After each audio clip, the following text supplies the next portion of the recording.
So, hello guys, I'm RJ, and today I will show and explain to you our activity in Laboratory 2 in Prelim. So, let's start. Here's the part 1. The part 1, this the leap year checker. So, the first part is getting user input. So, in this code line, we start by creating a variable called year. No, we use the input function to ask the user to enter a year. No, since the input function always return text, we wrap the whole thing in integer function to convert the user's entry into a whole number or integer, which is necessary for the math we are about to perform. Next part is the conditional logic.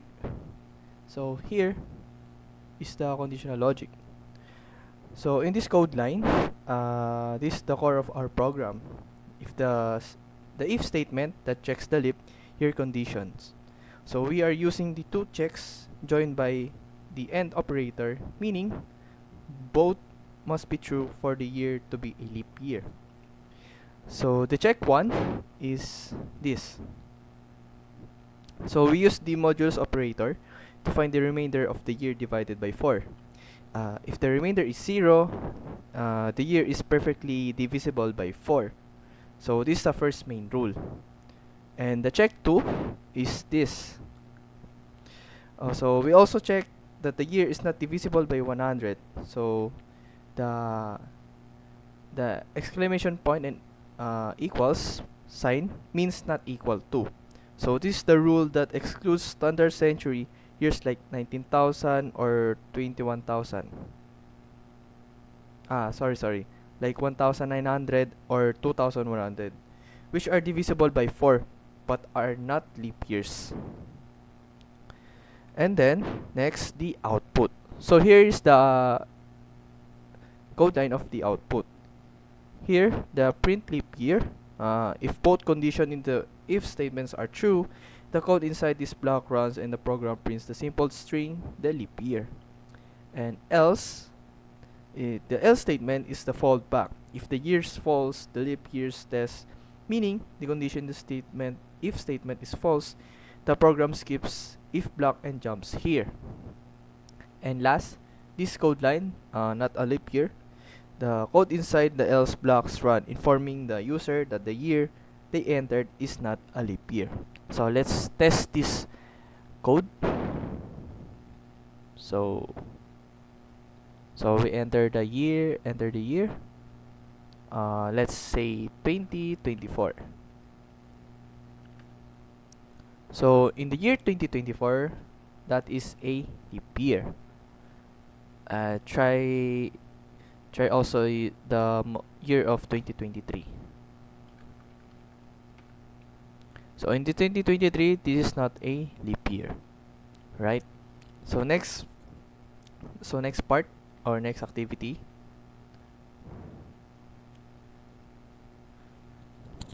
Next is the triangle type identifier. So in this, the first part is scattering side lengths. So in this code line, we start by prompting the user for the lengths of the three sides, the A, B, and C. So we use the input function to get the text and then wrap it in the float function. So we use the float function because side lengths can often be decimals, allowing our programs to handle non-whole numbers. And the next part is the validating the triangle or the outer if block. So here, the code line. This code line, this is essential for first check based on the triangle inequality theorem. For three sides, to form a valid triangle, the sum of the lengths of any two sides must be greater than the length of this third side. So we check all three possible combination, linking them with the AND operator. So the code inside of this if block only runs if all three conditions are true, right? And then in this code line, if the sides fall in the validity test, meaning the three conditions are not met, the code skips the classification and immediately jumps to the outermost else block, printing not a valid triangle.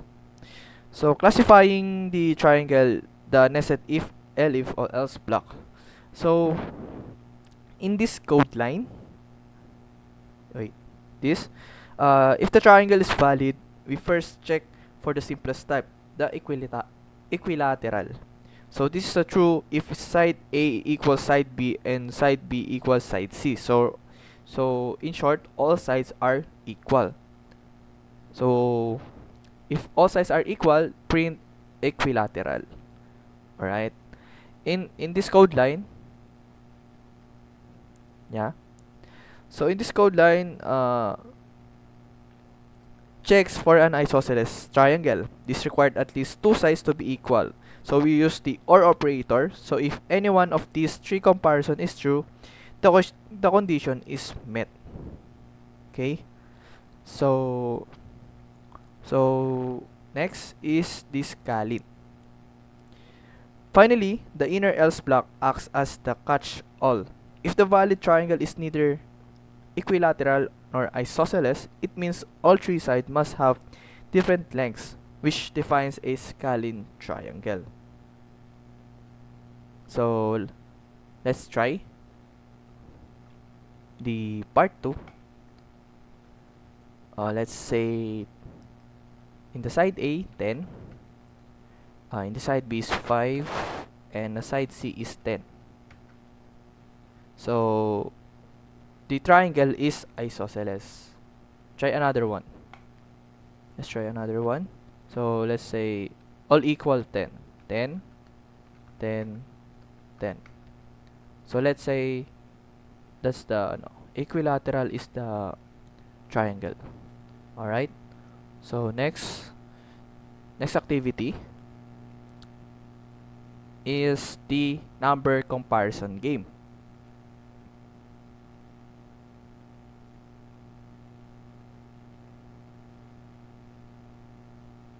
So in the comparison game,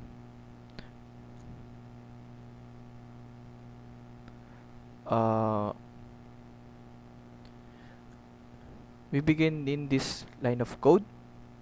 So we begin by the asking user for three separate numbers. So we create three variables, the num1, the num2, and the num3. So for each number, we use the input function to get the value and then wrap it in integer function to convert the user's text entry into a whole number or integer. So this is crucial because we need to perform the math operations later. And the next part is the finding largest number. So here, we find the biggest number using a super convenient built-in Python function, which is the max. Okay, so the max function takes multiple arguments in our case. So the number 1, num2, and num3, and automatically returns the largest value among them. We store this result in a new variable called largest. Right? So we then immediately print a friendly message displaying the value stored in our largest variable. So the next part is the checking for even or odd. Here, the line of code.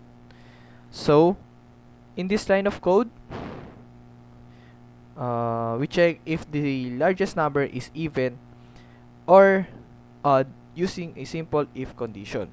So we use modulus operator here.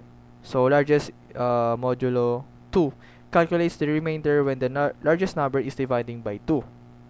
So if the remainder is exactly 0, the number is even. Right? And in this line of code, if condition is true or remainder is 0, we print it is even. And then in this line of code, if the condition is false, meaning the remainder 1, or since it can only be a 0 or 1, the code executes the else block and we print it's odd. It is odd. Okay, so let's try the this code, comparison game. So let's say put 10 in the first number, second number is 20, and the third number is 5. So we expect the largest number is 20. So enter.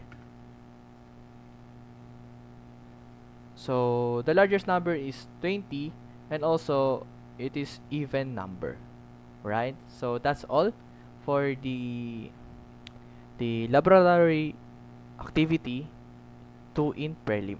So thank you for watching.